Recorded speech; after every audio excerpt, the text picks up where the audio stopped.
Hello, welcome to Global Eye. I'm Parikshit Luthra. The top story we are tracking this evening. The Indian and Chinese troops have begun disengagement at two friction points in the eastern Ladakh sector. Defense officials have indicated that Indian troops have started to pull back equipment to rare locations in these areas. This move comes days after Indian Prime Minister Narendra Modi and Chinese President Xi Jinping held their first bilateral meeting in 5 years on the sidelines of the BRICS summit in Russia's Kazan. Ties between India and China had deteriorated rapidly after troops clashed at Ladakh's Galwan Valley in June 2020. In his statement, Prime Minister Modi said that mutual trust and respect were crucial to ties between the two nations. President Jinping said that both nations should handle disagreements and differences properly. Meanwhile, Prime Minister Modi also held bilateral talks with Russian President Putin and pushed for a peaceful solution for Russia's war with Ukraine. President Putin told the Prime Minister that the relationship between the two nations have the character of a privileged strategic partnership and continue to actively develop. Meanwhile, the leaders at the summit adopted a Kazan declaration at the end of the summit. The declaration outlined key areas of cooperation and the unified stance on several global issues. The communiqué touched upon a plethora of topics, including geopolitics and artificial intelligence. To discuss that and more, we are joined by Ambassador Rajiv Bhatia, Distinguished Fellow of the Foreign Studies Program at Gateway House, and Brahma Chellaney, Strategic Affairs Expert. Gentlemen, thank you very much for joining us. Ambassador Bhatia, if I can begin with you, what do you think this BRICS summit reflects about India's position on the global stage? We were able to have a bilateral meeting with Russia, a bilateral meeting with Iran, a bilateral meeting with China, where there was a breakthrough as well. What does this say about India's position in geopolitics today?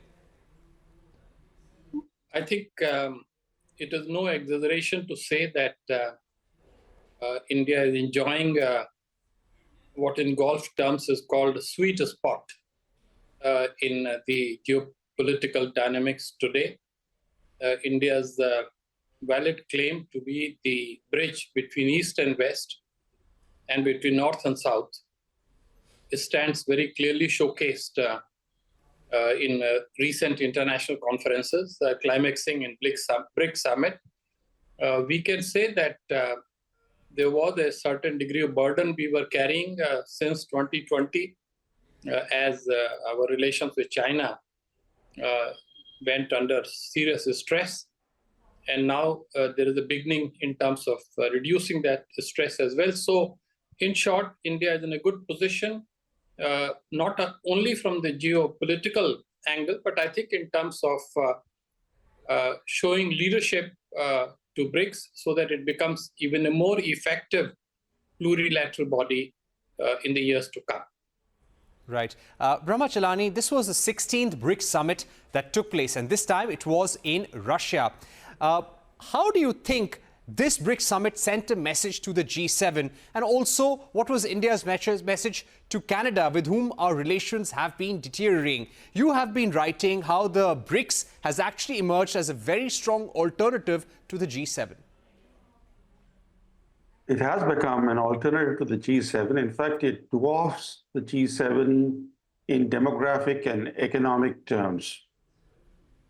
But there is also another contrast with the G7. The G7 is led by the US, and it only includes America's allies, its treaty-based allies. It's a patron-client framework. The BRICS, by contrast, is based on equality among its member states. Now, if you look at BRICS Bank, known as the New Development Bank, the idea came from India. The bank, though it's headquartered in Shanghai, it's the world's first multilateral development bank established and led by emerging economies, and whose founding members, the 5 founding members, despite new countries joining this bank, these 5 founding members remain equal shareholders in this bank with equal voice. By contrast, at the World Bank, the US is the dominant shareholder with veto power. So the BRICS as an initiative is fundamentally based on equality among its member states. This is what makes BRICS very special. And in fact, what makes it doubly special is that if you look at the post-World War II order, all the major international initiatives since 1945 have come from the US. They have been led by the US. BRICS is the first major non-US international initiative. So BRICS is seen as a platform that can help shape the new world order. Right. So you're saying BRICS can shape the new world order. Ambassador Bhatia, if you went through the Kazan declaration, what do you think were the key takeaways in terms of making this a stronger economic grouping with closer financial linkages? Well, as we all know, it's a very long declaration, 134 paragraphs. There is a great stress on promoting and strengthening multilateralism in the world. There is focus on 3 verticals in terms of promoting international peace and security, international economic and financial cooperation, and then social cultural cooperation involving people-to-people exchanges. As to your question specifically on economic side, I think the one issue that has drawn maximum attention of international and Indian media is about the common BRICS currency. This has been really blown out of proportion. All that the BRICS governments are able to agree at this stage is that local currencies will be used in trade transactions by BRICS countries among themselves and also with other willing partners.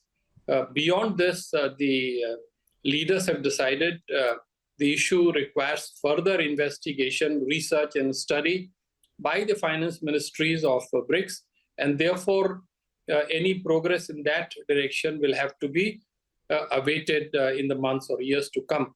I would like to highlight, Parikshit, that while there is undoubtedly the principle of equality that guides the deliberations and decisions of BRICS, there is a kind of a categorization that is emerging within the grouping.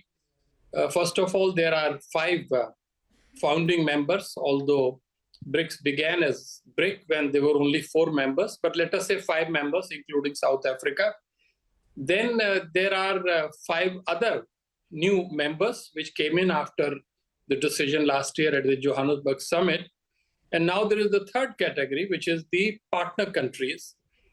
These are not full members, but they would hope that in a year or 2, or whatever time that the governments decide, some of them, if not all of them, would also become members. So it's a kind of a graduated scale.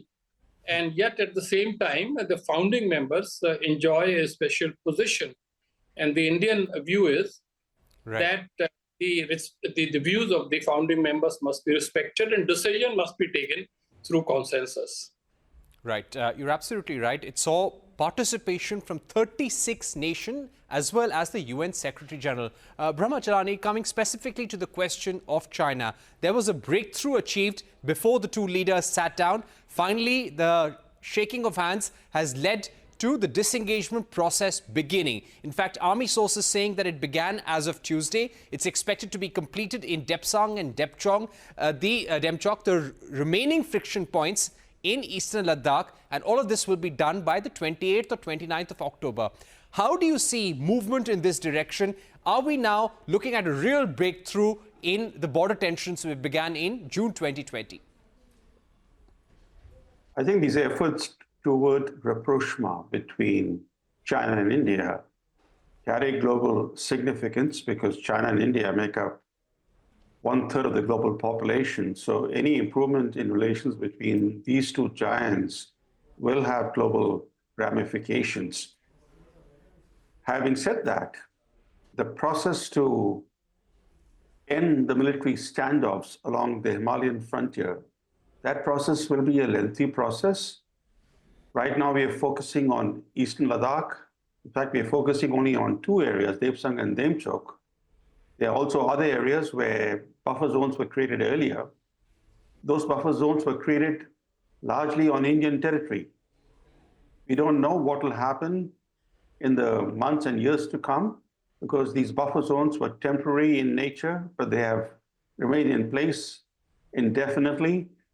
We still don't know whether, for example, in Daepsang, where the Chinese intruded 18 kilometers into Indian territory, whether they'll pull back fully to where they were before April 2020, whether India will be able to patrol at all the points where it was patrolling before April 2020. So disengagement is a good start, but disengagement will have to be followed by de-escalation and finally by de-induction of rival forces.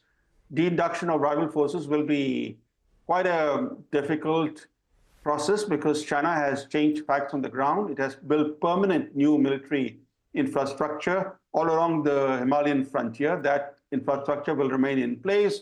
So de-induction is going to be difficult and may not even happen because you don't want to take chance by pulling your troops back because the Chinese have created this permanent infrastructure. Then we should not forget that even though we are focusing now, especially in the Indian media, on Eastern Ladakh, there are standoffs in other sectors. There are standoffs along the Sikkim-Tibet border, and there are standoffs along the Arunachal Pradesh-Tibet border. According to what's appearing now in the media in India, this understanding over Eastern Ladakh also extends to some extent to the standoffs along the Arunachal Pradesh-Tibet border, though it's unclear whether to secure the deal in Eastern Ladakh, India had to make some concessions on patrolling rights to China along the Arunachal Pradesh-Tibet frontier. And that still leaves the issue of the Sikkim-Tibet frontier, whether those standoffs will also be resolved.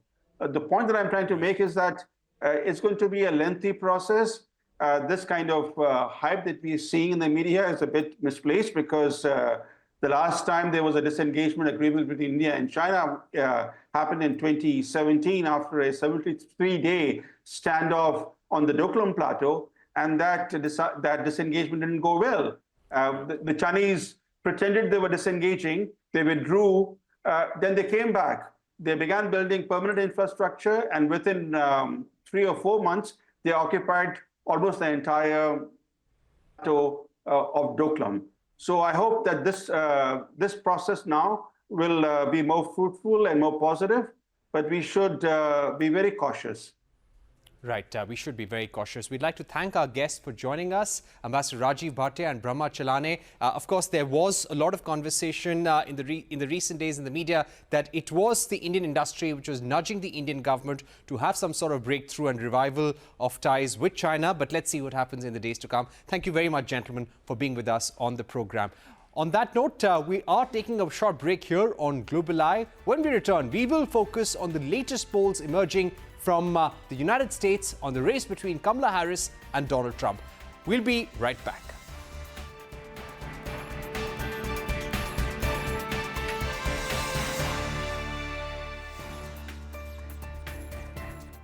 Welcome back. You are watching Global Eye. Let's shift focus to the US presidential election. With less than 2 weeks to go for Election Day, more than 30 million Americans have already cast their votes. A new survey by CNBC shows that the contest between Kamala Harris and Donald Trump remains a statistical dead heat. Inflation is the top concern, with 3/4 of the respondents saying that prices are still rising. Radhika Das gets us more.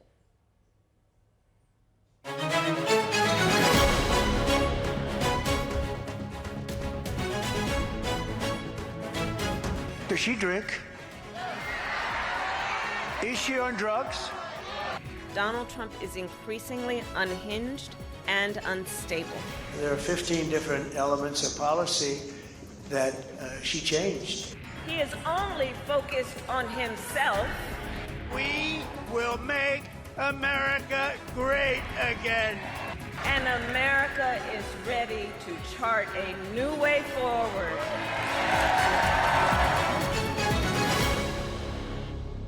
On November 5, 244 eligible American voters will have the choice to find a new resident for the White House, Donald Trump or Kamala Harris. I will tell you in less than 100 seconds the 5 key things you need to know about the US elections. First up, the swing states. As the name suggests, they could swing either way and therefore could impact the outcome of the elections. So which are these states? Pennsylvania, Michigan, Wisconsin, Nevada, Georgia, North Carolina, and Arizona. These 7 states constitute 93 of the 538 electoral colleges. Number 2, what's an election without promises? This time's US polls are no different. The three I's rule the roost. These are immigration, inflation, and Israel. Both Trump and Harris claim to have a solution on those fronts. That's not all, there's also the triple T's: taxes, trade, and tariffs. While Kamala and Trump's approach to these issues may be as different as chalk and cheese, none of them are pulling their punches. Number 3, war of words on war. Harris has vowed to support Ukraine in its war with Russia for as long as it takes, while Trump claims he can end the war in 24 hours. However, he has so far not offered any strategy to back his claims.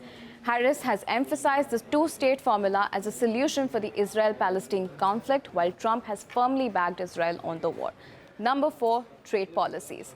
Harris says she will be having a more targeted approach to tariffs on imports, similar to the ones under the Biden administration, while Trump wants to introduce 10 to 20% tariffs on most foreign goods and even more on Chinese imports. So is there anything these two agree on? Well, yes. Both Harris and Trump agree that people should go out and vote. That was your guide to the US elections in less than 100 seconds. The outcome of the elections could have an impact on India's ties with America, be it in the field of defense ties, trade, or diplomacy. We at CNBC-TV18 will be giving you a comprehensive coverage of the US election countdown starting next week. So keep it with CNBC-TV18, your US elections headquarters. To take this discussion forward, you're now joined by Robert Cahaly, founder of the Trafalgar Group. Mr. Cahaly, thank you very much for joining us on Global Eye on CNBC-TV18. Let me begin by asking you, your latest polls predict an edge for Donald Trump. It's 46-44 as of now. What do you think is the reason why Donald Trump continues to have a slight lead over Kamala Harris in some areas? Well, you're speaking about two different things. One is the national popular vote, which is irrelevant in America because it's based on the Electoral College. So even though he has a slight lead in the popular vote, that has no bearing on who wins the election. But how he does in those 7 states has to do with whether Trump or Harris has an advantage. And we do see Trump leading in 5 of the 7. Everything except for Nevada and Wisconsin, Trump has a somewhat consistent lead, and his lead has been going up over the past few weeks. Since the second assassination attempt, Trump has continued to gain strength, and Kamala Harris has declined. So, and also a number of Republicans have participating in the early voting, which people can go and vote in person before Election Day. And in the past, mostly just Democrats did that. So these factors have a lot to do with how the election's going. And so much of the voting has already been done. Some estimates between a quarter and a third of the vote has already been cast. Right. Yes, many say that now it is just about what the remaining voters feel or perceive about the two candidates. Which state, according to you, will really matter in this election? Well, I think it's going to come.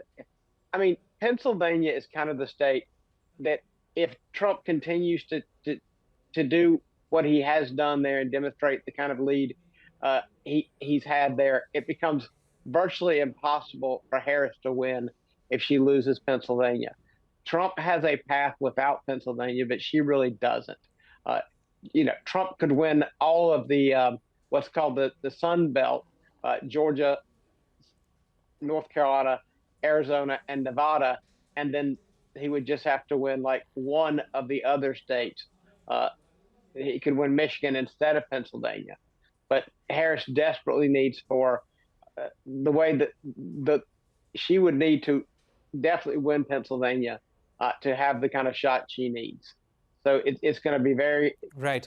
Those votes are going to matter tremendously, and obviously, the previous reporter mentioned that American foreign policy and how it will probably relate to India is impacted by this election.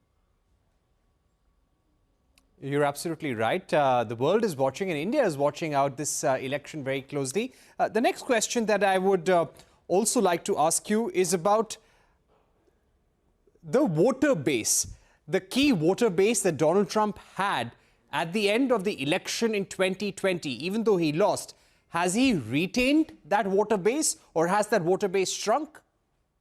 He's grown it. Never in 2020 was he ever ahead in the popular vote. And in none of the polls was he ever this close. So he has actually grown that voter base from 2020. When you look at his results, then the election was a lot closer than people had predicted it would be. But what has happened now is in 2020, there were people who did not like Biden or Trump. And in the end, they just voted for Biden. That was kind of the lesser of two evils as people saw it.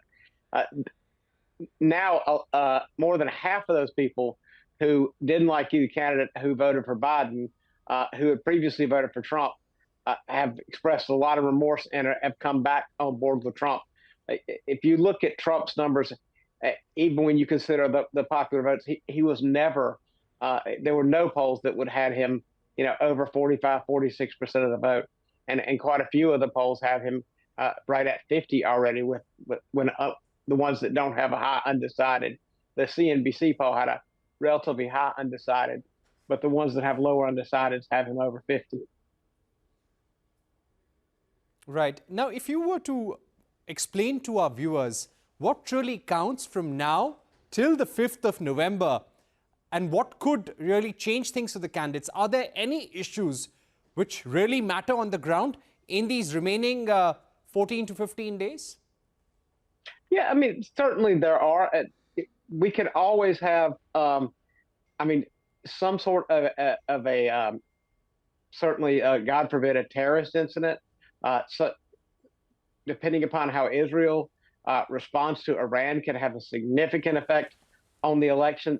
There are a lot of things over the sea that could be. And, if there was particular on either side, some outbreak of violence related to the election, it can sway public opinion. Just as when the governor of Michigan, when the news broke out about the plot to kidnap her, it moved her up in the polls. And obviously, just like we saw twice with two assassination attempts, God forbid another assassination attempt on Trump could certainly upset and affect this election. Certainly, if there was another failed attempt, it would boost him a great deal. Right.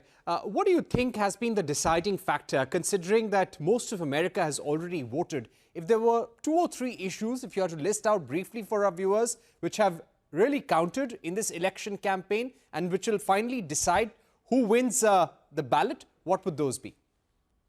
Well, I think that it kind of comes down to 3. First is the economy, but the economy is not, it's not everyone. There's a segment of the population that have not been suffering from it, that their incomes have gone up and they are not as concerned about the economy. But the reason it has such an effect on this race is that the economy has affected middle class voters, and they have certainly moved the middle class to being very dissatisfied with the Biden administration. Then there's immigration. The Biden administration dropping all the requirements that kept the border crossings to a minimum when Trump was president has had a significant effect in the tune of 10, 20 million people have come into America in not a very long time, and their entire communities that have been overwhelmed, and so many government services have been exhausted, and the money is being spent, and people are obviously very frustrated with that money being spent. And the other is Americans' weakness. I mean, America's weakness on the world stage after the evacuation from Afghanistan and how poorly that was done, and after Russia was not deterred at all and decided to go into Ukraine, and frankly the fact that I don't know if this will upset people in your market, but the fact that India is in the middle of this BRICS stuff, you trust China at your peril, but the fact that you feel like you can't count on America and you have to go in the arms of Russia and China is also a reflection. I mean, it's just sad, and hopefully American strength will change that, and you guys will get out of that. All right, Robert Cahaly, it was a pleasure having you on Global Eye. Let's see which way this election goes. The results will be out on the 5th of November, hopefully, and we will be watching it out very closely, and hopefully you can join us again. With that, it's a wrap on this edition of Global Eye. Thank you for watching. Stay tuned to CNBC-TV18. The news and updates continue on the other side.